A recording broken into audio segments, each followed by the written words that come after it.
இந்த அழகான உலகத்தில் மனிதன் தன்னுடைய சுயலாபத்திற்காக போர் செய்கிறான். தான் இந்த உலகத்தில் ஆட்சி செய்ய வேண்டும் என்று நினைத்து எதிர்த்து நின்று போராடுகிறான். அது உலகப் போராக மாறுகிறது. போரில் வெற்றி பெறுபவன் உலகத்தை ஆட்சி செய்கிறான்.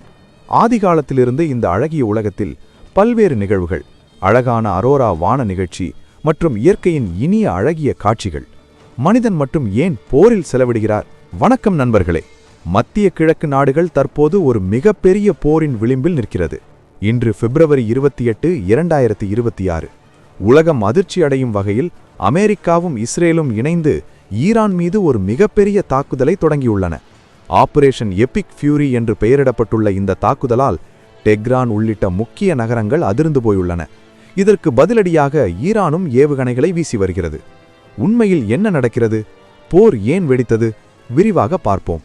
இன்று அதிகாலை ஈரானின் தலைநகரான டெஹ்ரான் மற்றும் பிற முக்கிய இராணுவ நிலையங்கள் மீது இஸ்ரேலிய விமானப்படை மற்றும் அமெரிக்க படைகள் தாக்குதலை நடத்தின. ஈரானின் உச்சத் தலைவர் அயத்துல்லா கமேனியின் அலுவலகம் மற்றும் குடியிருப்பு பகுதிகளை இலக்கு வைத்து இந்த தாக்குதல் நடந்துள்ளது. அமெரிக்க அதிபர் டொனால்ட் ட்ரம்ப் இது ஒரு முக்கியமான போர் நடவடிக்கை என்று அதிகாரப்பூர்வமாக அறிவித்துள்ளார். ஈரானின் அணு ஆயுத திட்டங்களையும் ஏவுகணை தளங்களையும் அழிப்பதே இந்த தாக்குதலின் முக்கிய நோக்கம் என்று இஸ்ரேல் தரப்பில் கூறப்படுகிறது. ஏன் திடீரென இந்த போர்? கடந்த சில வாரங்களாகவே அமெரிக்காவுக்கும் ஈரானுக்கும் இடையே அணு ஆயுத ஒப்பந்தம் தொடர்பாக பேச்சுவார்த்தை நடந்து வந்தது. ஆனால் ஈரான் தனது அணு ஆயுத நிலைப்பாட்டில் பிடிவாதமாக இருந்ததாக அமெரிக்கா குற்றம் சாட்டியது. குறிப்பாக அமெரிக்காவின் முக்கிய நகரங்களை தாக்கும் வகையில் ஈரான் ஏவுகணைகளை தயாரித்து வருவதாக அதிபர் ட்ரம்ப் குற்றம் சாட்டினார். இதனால் தற்காப்பு தாக்குதல் என்ற பெயரில் இஸ்ரேலுடன் இணைந்து இந்த அதிரடி முடிவை அமெரிக்கா எடுத்துள்ளது. சும்மாவிருப்பாரா ஈரான்? தாக்குதல் தொடங்கிய சில மணி நேரங்களிலேயே ஈரான் தனது பதிலடியை தொடங்கிவிட்டது. இஸ்ரேலின் வடக்கு பகுதி மற்றும் அமெரிக்காவின் இராணுவ தளங்கள் அமைந்துள்ள பஹ்ரைன், குவைத், UAE ஆகிய இடங்களை இலக்கு வைத்து ஈரான் ஏவுகணைகளை வீசியுள்ளது.